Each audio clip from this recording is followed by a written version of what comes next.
Muy buenas tardes para todos. Bienvenidos a Conversaciones con Gente de Palabra, el programa de radio que conduce Inés Grimland, a quien acompaño yo, Ana Hidalgo, normalmente. Inés en este momento está en un festival en la costa, así que por hoy la vamos a extrañar en vivo, pero no se aflijan porque tenemos seguramente más adelante un cuento narrado por ella para no extrañarla tanto.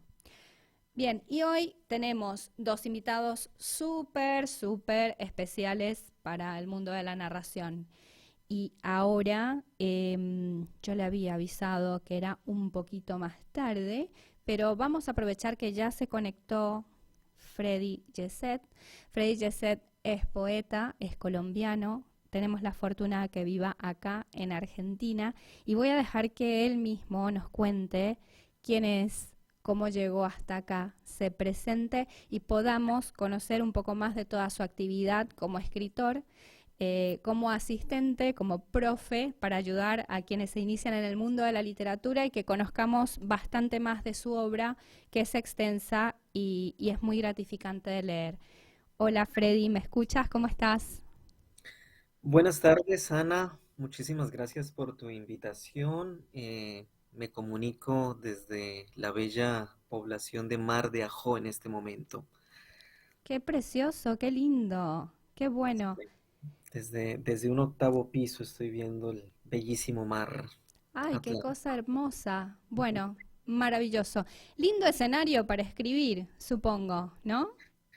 Sí, sin lugar a dudas. Y- Vinimos aquí con mi compañera hace 2 años de vacaciones. Nos alquilaron un piso 12 con una vista hermosísima al muelle y bueno, en plena pandemia, ¿por qué no huirle a la peste y al ruido de Buenos Aires, a la contaminación a veces? Entonces ha sido también un lindo espacio, un lindo escenario de escritura. Se te mete el mar, se te mete el mar. sí, sí. Recuerdo, no sé si conoces la casa de Neruda en Isla Negra, y recuerdo mi primer pensamiento fue, bueno, así cualquiera, ¿no? ¿Cómo no va a escribir, cómo escribe con esta vista? Pero después dije, bueno, tampoco es que todos los habitantes de Isla Negra escriben así que definitivamente tiene su mérito, pero hay algo ahí en el mar, en el ida y vuelta, que es muy hermoso y es muy inspirador. Yo nunca fui de escribir, digamos, para publicar. Soy autora de un cuentito apenas, o bueno, de pocos cuentos, pero sí la lectura al lado del mar. Recuerdo muchos libros leídos a orillas del mar que puedo recordarlos, puedo evocar el momento perfectamente. Igual, Freddy, me gustaría muchísimo que nos cuentes un poco el conjunto de sucesos que te trajeron hasta acá, ¿sí? Hasta acá es hoy en todo lo que haces, desde la escritura, desde el apoyo a otras personas que están iniciándose en este mundo, desde el autor y desde el colombiano que está migrado a otra tierra, ¿no? Cuéntanos un poco cómo ha sido todo ese proceso, eh, digamos, desde tu nacimiento en tierras colombianas hasta el adulto que eres hoy. Bueno, nací en Bogotá, Colombia, en 1979. Soy hijo de una familia muy humilde. Soy el primer universitario en ese núcleo. Soy hijo también de un sindicalista. Entonces, desde muy pequeño siempre tuve muy presente una visión crítica, sobre todo en torno a las grandes problemáticas sociales y económicas de Colombia. Es por esta vía que tal vez yo escojo también el camino de servir. Por tal motivo escojo estudiar una licenciatura en lenguas modernas. Estudio una docencia por esta vocación a servir, pero de igual forma me apasionó mucho la literatura, la poesía desde muy pequeño. Recuerdo haber escrito mi primer poema a los 10 años, sin saber que eso era un poema, sin saber que era un poeta, nada de eso.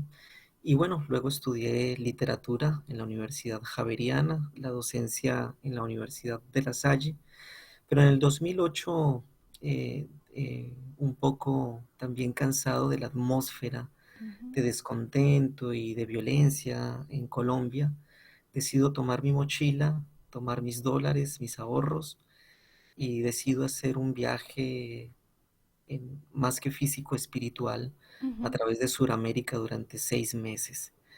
Voy a llegar a Argentina, que era uno de los países que más quería conocer, especialmente porque en el aula y en la academia colombiana vemos muchísima literatura argentina. Entonces, nuestro aprendizaje va de la mano de Borges, de Cortázar, de Pizarnik, de Olga Orozco, de Juan Gelman, de Miguel Ángel Bustos.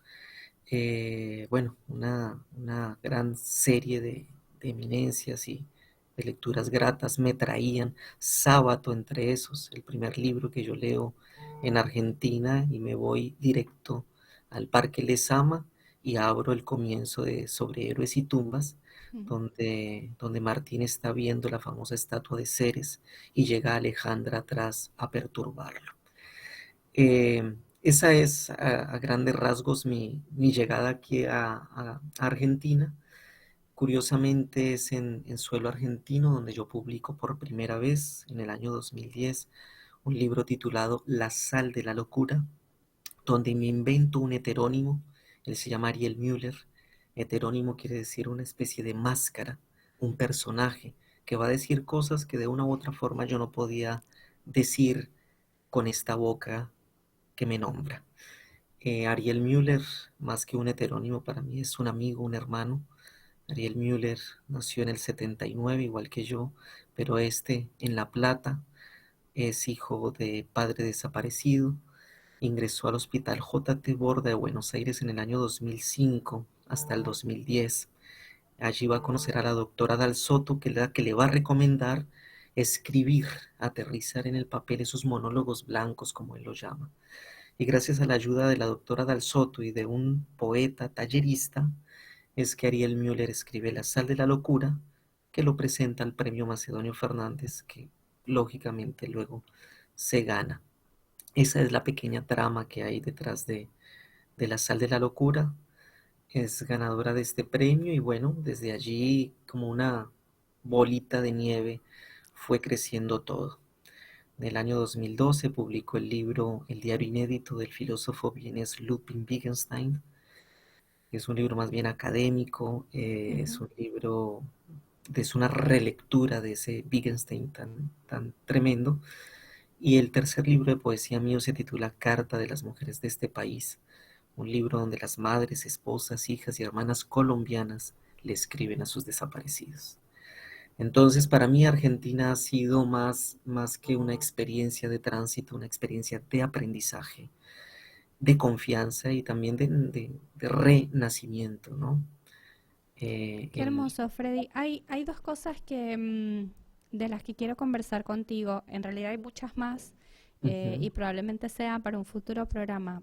Me encanta la forma, percibo mucha gratitud en tus palabras hacia esta tierra, que fue, como dices, de renacimiento, de volver a nacer y de descubrir una serie de eh, no diría que descubres un talento, sino que fue tierra fértil para que ese talento sea frondoso, ¿no? Y se convierta en realidades, en libros tangibles que todos podemos leer. Me parece maravilloso.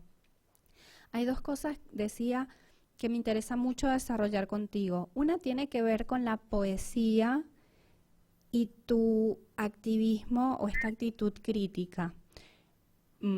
Y voy hacia donde lo que a mí me llama la atención, ¿no? Yo asocio la poesía con un embellecimiento del mundo, ¿no? Con verlo quizás a través de un cristal un poquito más rosa, un poquito más hermoso, con mirar el mundo y sentir el perfume de las rosas, si quieres, ¿no? Una cosa quizás es una idealización mía. Y veo que tienes temas que son muy fuertes, muy dolorosos y que estás atravesando a partir de la poesía. No sé cuánto hay de belleza en el dolor, ¿no? Quiero un poco desarrollar ese tema. Y la otra cosa que me llama mucho la atención es ¿cómo experimentas o dónde está tu propio dolor en esa migración, en haber trasladado tus raíces a otro lugar, que es un movimiento muy fuerte, que es un movimiento muy grande, ¿no? ¿Cómo transitas esto de ser un poeta que está tan conectado con cosas muy duras, muy difíciles, con el dolor humano, conectadas de la poesía? ¿Y cómo es tu propio tránsito de ser un migrante? Bueno, otra de los espacios que ocupan mucho mi tiempo y mi reflexionar tiene que ver con el tema de derechos humanos. Yo Ujú. aquí soy activista de derechos humanos, trabajo para la organización Human Rights Memory World House, cuyo presidente es Juan Francisco Lanao, hijo de la desaparecida Gloria Anzola de Lanao de los hechos del Palacio de Justicia del 6 y 7 de noviembre del 85. Eh, Yo soy un nieto, un bisnieto más de la violencia. Colombia lleva Mm. 60 años de conflicto durísimo, aunque yo diría 200 años. Cuando las personas dicen es que los tiempos pasados eran mejores, a mí me cuesta trabajo decir cuáles tiempos, los de mi padre, los de mi abuelo.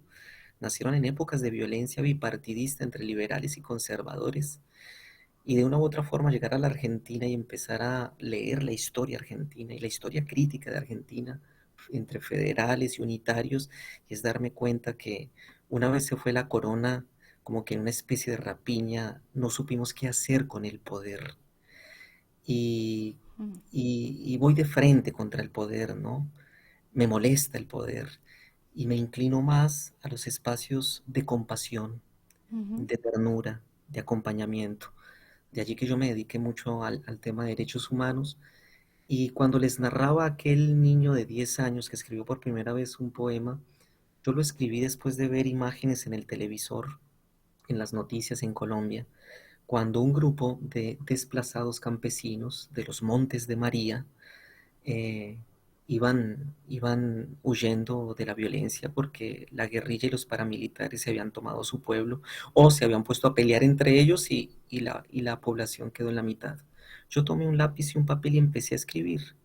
No sé si por impotencia o por compasión, pero sí por acompañamiento.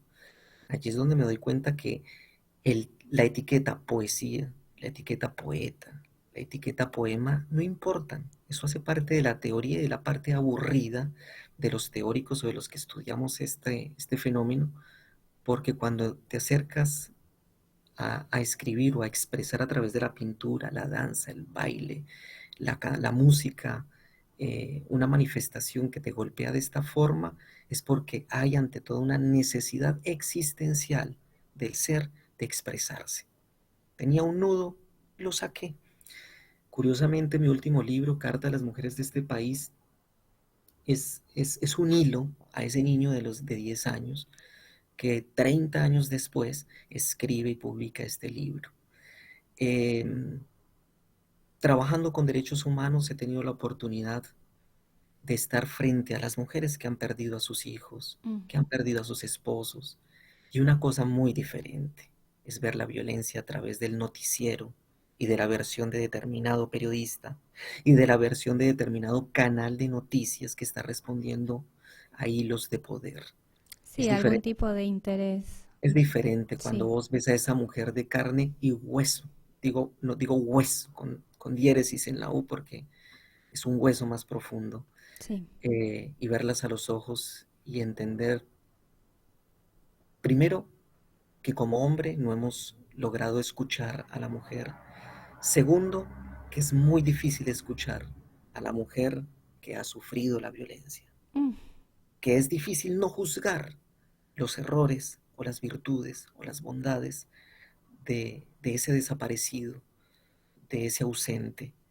Eh, Ante todo es una escucha atenta, es una escucha que abraza, es una escucha que está llena de ternura. Hace unos años leí un libro maravilloso que se llama La guerra no tiene rostro de mujer, de la premio Nobel Svetlana Alexievich, premio Nobel del 2015. Y allí ella iba a entrevistar a más de 100 mujeres rusas que participaron en la famosa Guerra Grande, la Patria Grande, eh, la Guerra Grande, perdón, no Patria Grande, Guerra Grande, que como llamaban a la Segunda Guerra Mundial.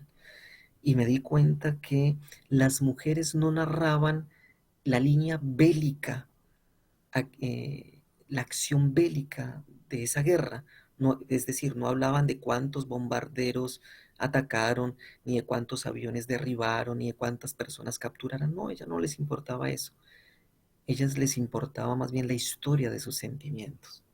Entonces, al encontrarme con diferentes testimonios de mujeres, tanto en Argentina como en Colombia, de, me he acercado también a todo este proceso doloroso que es la historia argentina y las madres de Plaza de Mayo y las abuelas de Plaza de Mayo, y mirarlas a los ojos y no entender cómo estas mujeres siguen paradas en sus huesos después de tanto dolor recibido.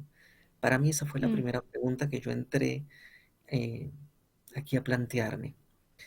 Con respecto a tu mirada o visión de la poesía, que sin lugar a dudas es idílica, para mí la poesía es un aparato crítico. Y sobre todo me dicen, ¿qué es la poesía? Yo digo, una gran pregunta.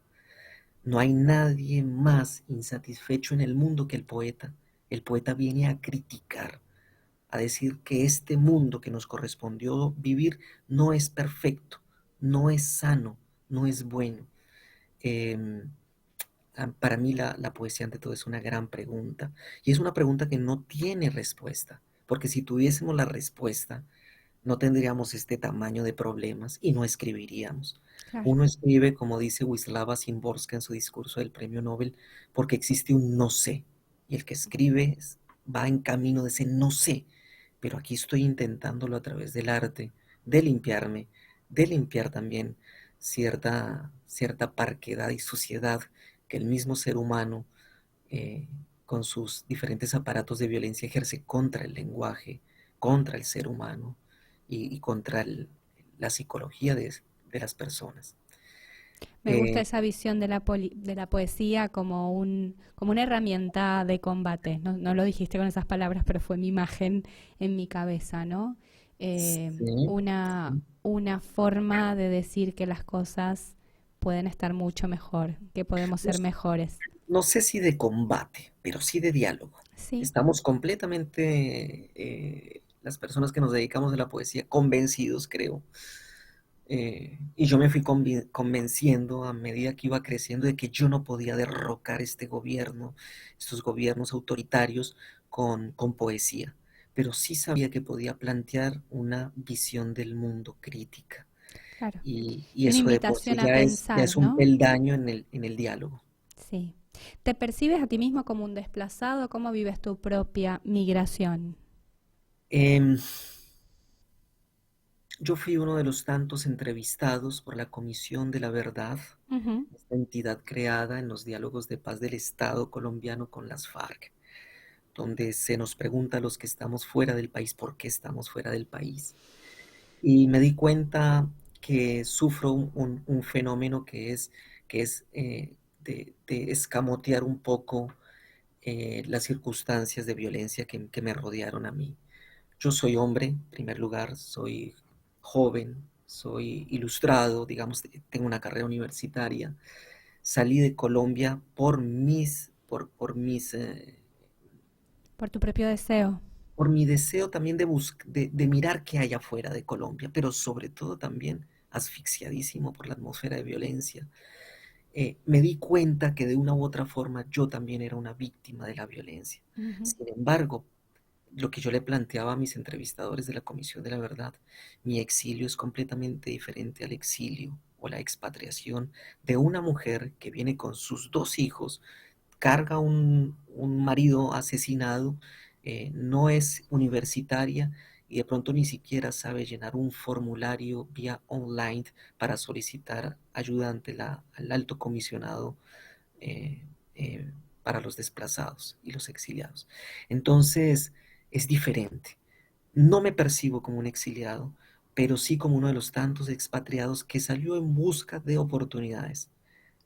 Aquí yo siempre se lo he dicho a los compañeros argentinos, en la intimidad y en lo público, no imaginan el tamaño de educación pública que tienen.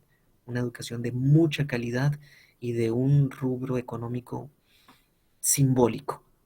Si yo te digo que un estudiante de maestría de escrituras creativas en la Universidad Nacional, la Universidad Pública de Colombia, paga $4.000 por el semestre, lindamente aquí me dicen, no, con 4.000 pues pagas todo un doctorado en la universidad pública. Eh, Son estas inequidades, son estas injusticias que de una u otra forma te desplazan y te invitan a enamorarte del territorio al que llegaste.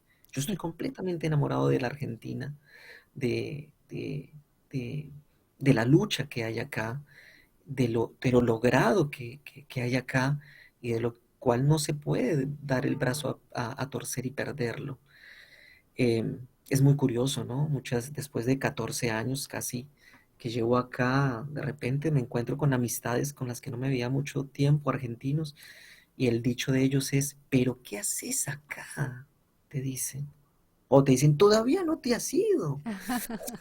Eh, ¿Por qué te quedas? Y cuando uno explica el tamaño de país complejo que es Colombia, eh, como que bajan la mirada y en algún punto hay un rasgo allí de, de desagradecido con lo que se tiene. Em, es curioso, ¿no? Me invitan a emisoras a hablar muy bien de la Argentina, porque esa característica de lo porteño, ¿no? Es la antiporteñidad, ¿no? Sí. Entonces, bueno, es un diálogo y es también una cosa muy fraterna, ¿no? Freddy, estoy súper agradecida contigo por tu tiempo, por tu generosidad, por haber dado frutos en tierra ajena, que es esta, y sobre todo por tu trabajo, no solo como poeta, ¿no? Sino en la defensa de quienes realmente no tienen voz, y poder ser voz a través de la palabra es un montón, es una enorme contribución al mundo. Por mirar a los ojos a las mujeres que han perdido a sus amores, a sus hijos, a sus parejas por causa de la violencia. Realmente muchas gracias en nombre del mundo. Gracias por estar acá y seguramente vamos a entrevistarte en un nuevo programa. Gracias de vuelta.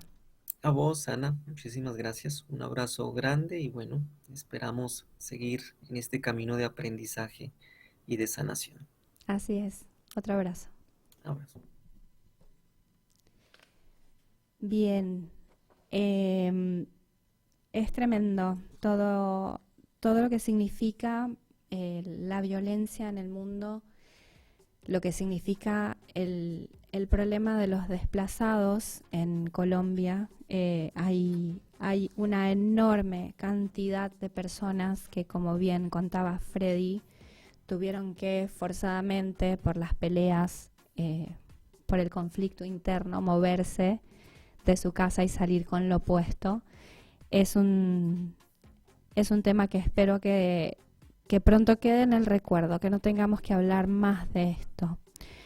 Yo soy venezolana y, y también puedo decir que mi país está ahora atravesando un momento muy difícil. Se estima que ya son casi 7 millones, 6 millones 800 mil personas que han salido de Venezuela, que han estado a veces caminando por días para poder salir de un lugar que ya no les es grato, donde no pueden tener un futuro, ni ellos, ni sus hijos.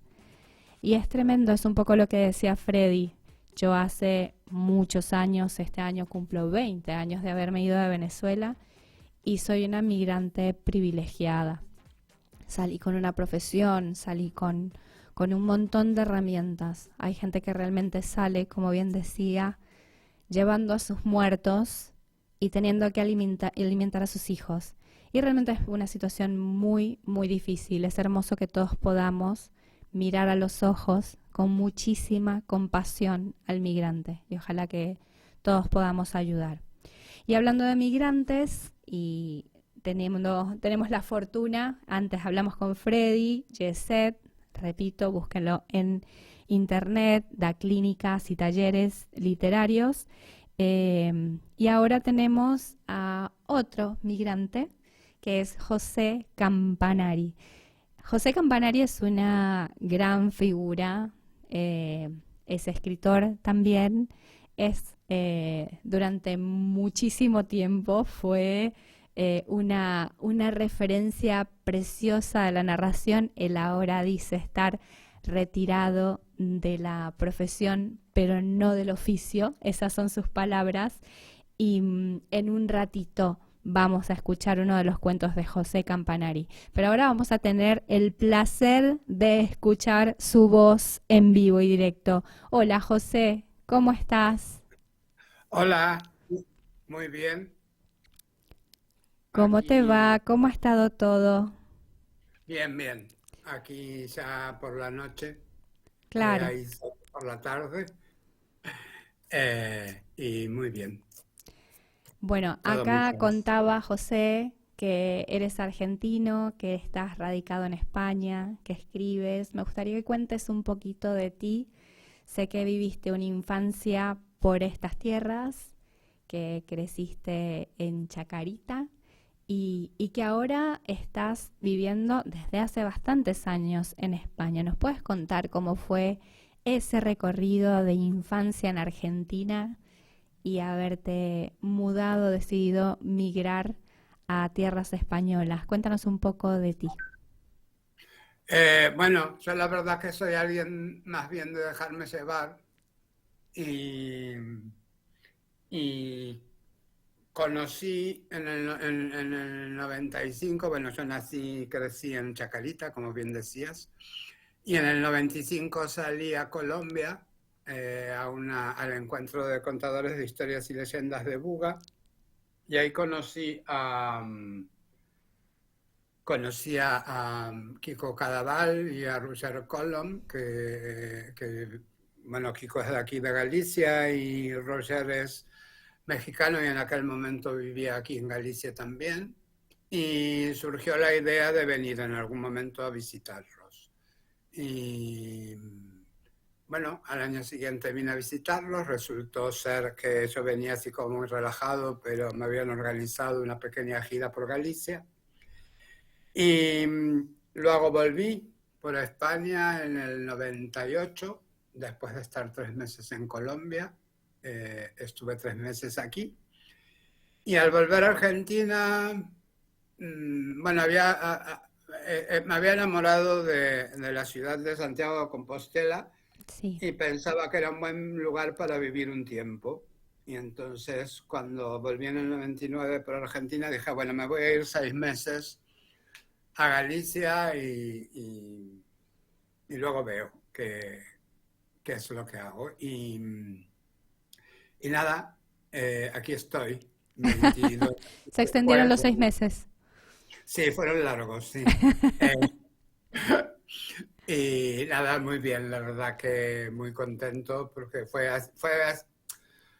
lo que te decía, fue un dejarme llevar, ¿no? No tanto una elección.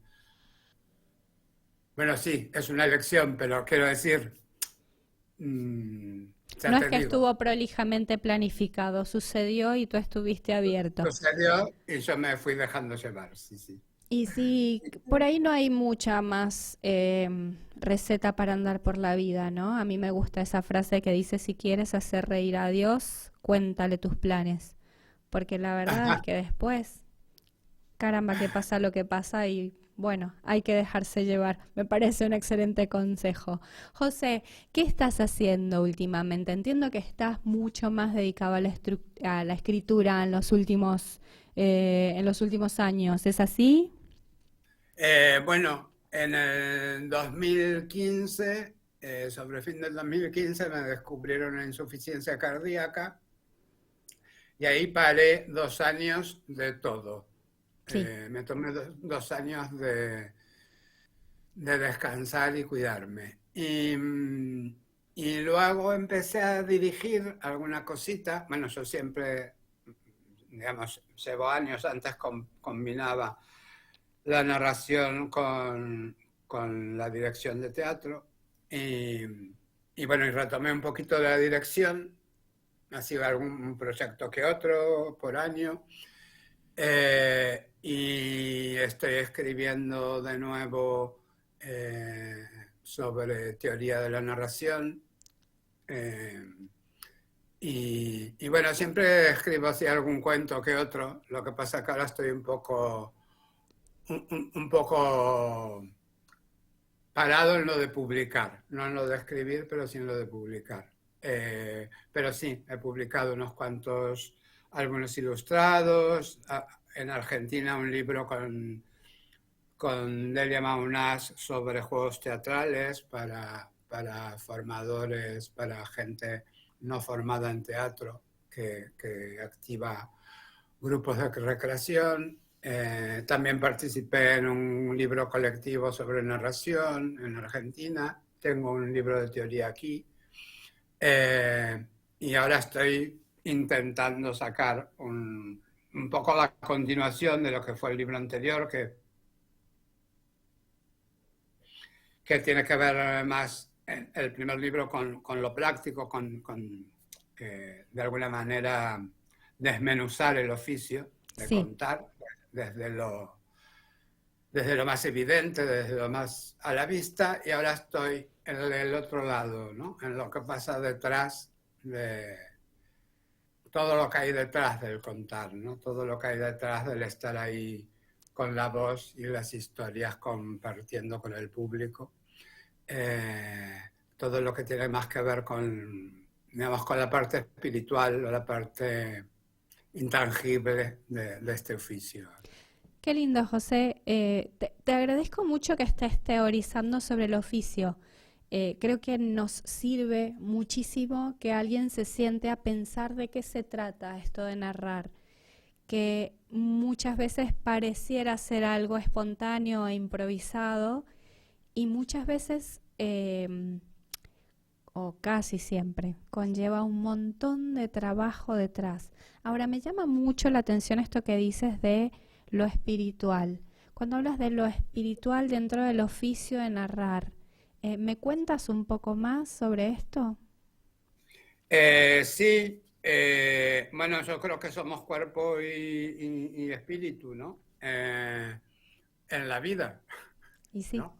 Tenemos todo el ámbito, todo una parte física palpable y todo un existencialismo más, menos reconocible, menos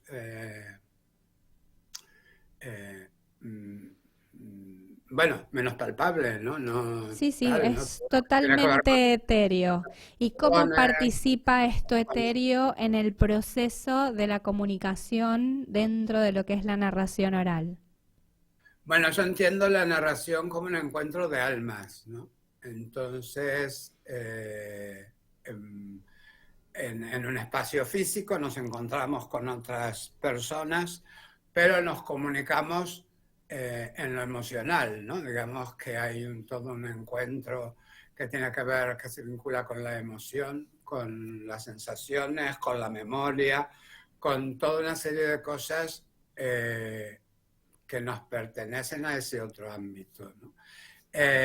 Y entonces, claro, todo esto hay que trabajarlo también, ¿no? Porque podemos aprendernos una historia y contarla casi de memoria, o podemos comprometernos emocionalmente con la historia, ¿no? Ver dónde nos conecta, qué nos cuenta a nosotros, ¿no? Sabiendo que luego a cada persona que la escuche le contará alguna cosa, ¿no? No necesariamente la misma. No necesariamente la misma. Hay una disponibilidad, nunca sabemos exactamente por qué contamos esa historia, ¿no? Creo que hay una disponibilidad porque es un oficio ancestral, donde hay muchas voces que hablan a través de nosotros cuando contamos, que es un encuentro con la memoria, ¿no? con el saber, y todo eso hace a este universo que tiene que ver con el espíritu, con el alma, ¿no? Sí, yo nunca había pensado en la narración como un encuentro de almas. Me pareció una imagen preciosa y tiene muchísimo que ver con la sensación bonita de mis mejores funciones, ¿no? Si yo retrocedo y lo revivo, fue exactamente eso. Lo puedo describir exactamente así, como un encuentro de almas. Y me gusta también esto que planteas de que un poco el contenido de los cuentos te trasciende, es un saber en el cual hay otros hablando a través del narrador. Sí, somos memoria, ¿no? Yo siempre creo aunque contemos lo que sucedió ayer, ¿no? Somos memoria, ¿no? Practicamos un oficio que implica el no caer en el olvido. Yo curiosamente soy de una familia inmigrante, ¿no? Mis abuelos eran inmigrantes italianos. Crecí en una familia de olvido, en el que muy poco se sabe de por qué se fueron mis abuelos, de cuándo se fueron mis abuelos, de cómo se fueron, de cuál fue su tránsito en Argentina, hasta, digamos, hasta lo que podemos conocer a partir de que nacen mi madre, mi padre y mis tíos y tías. Y siempre me generó mucha curiosidad, ¿no? El saber qué hay detrás de la historia de uno. Y creo que este oficio habla mucho de eso, ¿no? Totalmente. No tanto de quiénes somos, sino de quiénes somos en lo histórico, ¿no? De quiénes somos, de dónde venimos para ser quienes somos. ¿Y cómo transitaste tu propia migración? ¿Entendiste algo de ese silencio, algo de ese dolor? ¿Extrañaste mucho? Bueno, yo quiero decir, hay un dato importante, que es que mi padre y mi madre, cuando vine para aquí, se habían muerto, ¿no? Y si bien tengo hermanos y sobrinos nietos, y todavía alguna tía que vive, lo que es el apego más fuerte, por lo menos en mi criterio emocional, que tiene que ver con tus padres, ya estaba de alguna manera quebrado en lo físico, ¿no? Entonces, desde ese lugar, echas de menos, porque sí, mis hermanos, mis hermanas y demás familia nos echamos de menos, pero bueno, cada uno tiene su vida, ¿no? Y su recorrido, y yo tengo el mío aquí. Se me recibió muy bien aquí, entonces eso también... Aliviana la pena de la... Es a favor, Sí, sí. claro. Yo la verdad que además vine con la nacionalidad italiana, por lo cual tampoco tenía problemas legales ni nada que resolver. Y la verdad que fue bastante sencillo, fueron sucediendo las cosas y yo me fui adaptando al movimiento. Además, yo ya hacía un tiempo que tenía ganas en Buenos Aires, bueno, en Argentina, de ir a vivir a algún lugar pequeño. Pensaba por ahí ir a Córdoba bueno, algún sitio así un poco más amable, bueno, o sea, amable en el sentido de intensidad, ¿no? Me refiero. Sí. En la ciudad de Buenos Aires. Y bueno, me encontré con Santiago de Compostela. Y me gustó. Y me gustó porque la gente caminaba a mi ritmo. Yo no tenía que modificar mi ritmo para andar por la calle. Y eso me enamoró. Bueno, me quedo con este criterio para elegir una ciudad donde vivir. Elige el lugar donde la gente camine a tu ritmo. José. Sí, ¿Sí? Eso era impresionante, sí.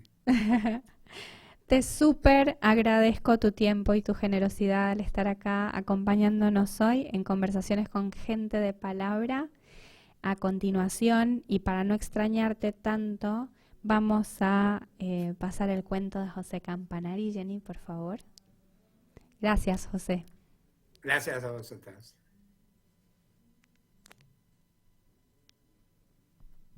Bueno, mi nombre es José Campanari. Actualmente vivo en Lugo, Galicia, pero nací y crecí en el barrio de Chacarita, donde el cementerio es el sitio a que todos algún día van, incluso algunos se quedan. Soy el menor de 5 hermanos, el nieto número 43 de mis 6 abuelos. Bueno, en realidad 4 abuelas y 2 abuelos. O sea, la combinación la dejo a criterio de cada uno. Y bueno, me dedico a esto de contar historias, ahora alejado de la profesión, pero no del oficio. Y me alimenté durante mucho tiempo de los personajes del barrio de Chacarita. En el barrio de Chacarita había un hombre que llegaba siempre tarde a todos los sitios, 2 hombres que tenían un solo par de zapatos para usar los dos,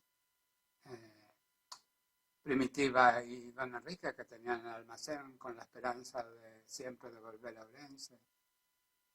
Y entre medio de todos esos vecinos había una mujer que tenía una casa. La casa tenía una escalera que daba a una terraza. En la terraza tenía una maceta y en la maceta tenía una planta. La mujer todos los días subía a regar la planta, pero pasaba el tiempo y la planta no crecía. Así que la mujer decidió hacerle caso a una vecina que le decía: lo que tienes que hacer es poner la planta al sol por la mañana y a la sombra por la tarde. Así que la mujer siguió subiendo todas las mañanas para regarla y ponerla al sol. Y empezó a subir por las tardes para ponerla a la sombra. Pero se dio cuenta, después de un par de tardes de subir, que justo donde daba el sol por la mañana, daba la sombra por la tarde. Así que no tenía que mover la maceta.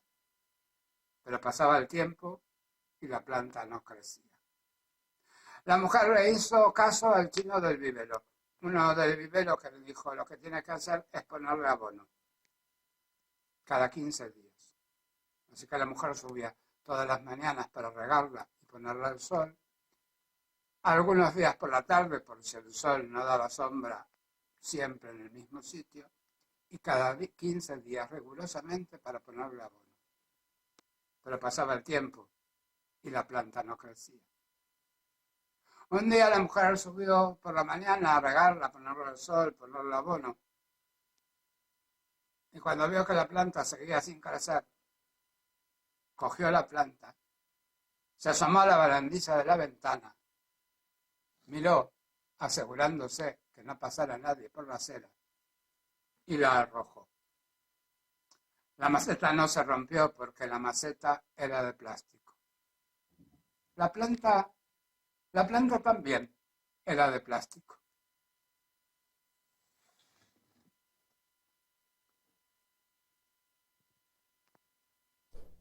La planta era de plástico. Gracias, José. Muchísimas gracias a José Campanari por habernos acompañado, por este cuento. Yo migré con padres vivos, a diferencia de José, y la verdad es que los extrañé muchísimo. Repito que llevo casi 20 años fuera de mi país. Todavía extraño muchas cosas. Extraño muchas frases. Mi mamá, por ejemplo, cuando algo es muy grande, dice que parece un amor de madre. Lo dice de edificios muy grandes, lo dice de plantas que crecen desproporcionadamente, lo dice de personas que son muy altas y muy anchas, entonces dice que parecen un amor de madre.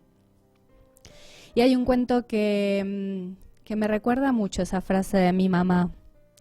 En 1998, 4 años después del genocidio de Ruanda, comenzó la persecución de los Tutsi en el Congo. Una noche, eran más o menos las 11 de la noche, Rose Mapendo estaba en su casa y vio llegar un camión lleno de soldados. Los soldados bajaron, entraron a su casa, se llevaron a toda su familia, llevaron 3 familias más, fueron todos al camión y fueron trasladados a la cárcel.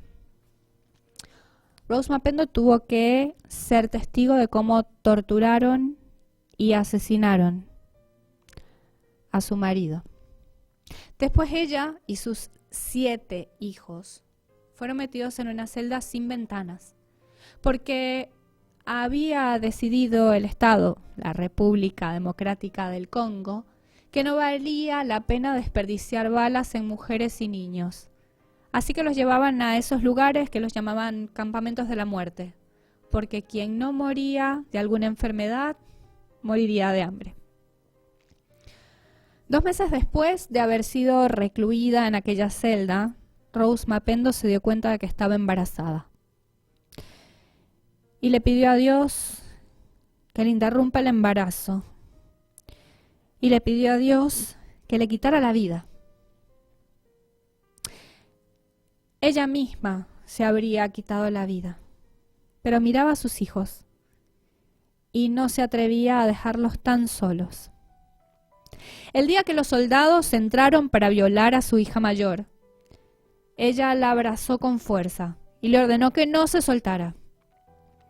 Las armas de los soldados apuntaban a la cabeza de Rose, pero ella no aflojó en ese abrazo que salvó a su hija de la violación. A los 8 meses de gestación, Rose se dio cuenta de que había llegado la hora. En completo silencio, para no asustar a los niños y para que los soldados no se dieran cuenta, comenzó con el parto.